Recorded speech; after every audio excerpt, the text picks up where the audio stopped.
Congressman Edgar Eresi inamin sa publiko kung gaano katakot ang mga kaalyansa niyang mga dilawan kay Vice President Sara Duterte. Pag-amin ni Eresi ay handang itago ng mga dilawan ang katotohanan, malamangan lang si Vice President Sara Duterte sa 2028 national election.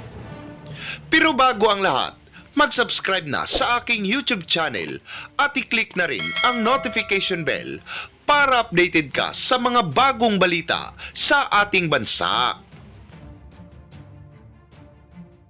Ayon nga sa balita, Eresi ibinulgar ang takot ng mga dilawan sa isang Sara Duterte presidency.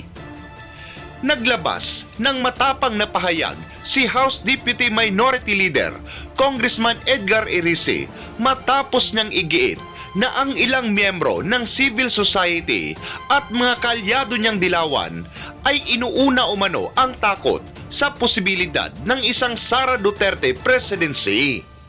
Kahit pakapalit nito ang pagsasantabi sa katotohanan.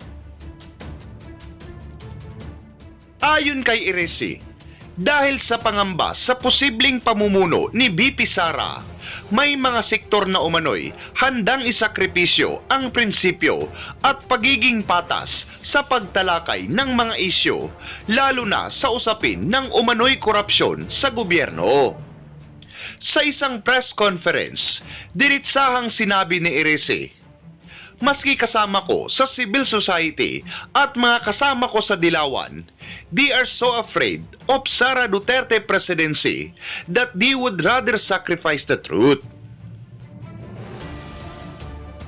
At para kay Eresi, hindi makatuwiran na manaig ang personal at political na interes kaysa sa pagbibigay ng tapat na pagsusuri sa mga isyong kinakaharap ng bansa.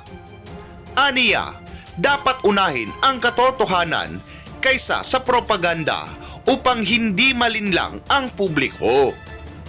Binigyang diin din ng kongresista na mahalagang panatilihin ang integridad sa diskursong pampulitika, lalo na sa gitna ng patuloy na tensyon at paghahati ng opinyon ng mamamayan. Pero bakit nga ba takot ang mga dilawan at mga kongresista kay VP Sara?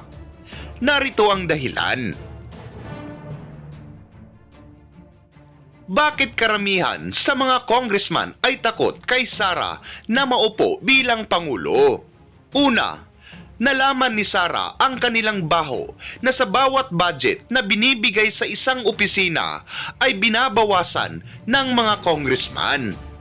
Pangalawa, takot sila dahil mawawala na ang insertion na kanilang mananakaw. Pangatlo, hindi na sila basta-basta makapagpa-approve ng budget dahil nagbabasa si Sara bago pirma. Pangapat, makukulong sila dahil nagnakaw sila. Panglima, takot sila dahil tinatarantado nila. Ano ang inyong masasabi sa usaping ito?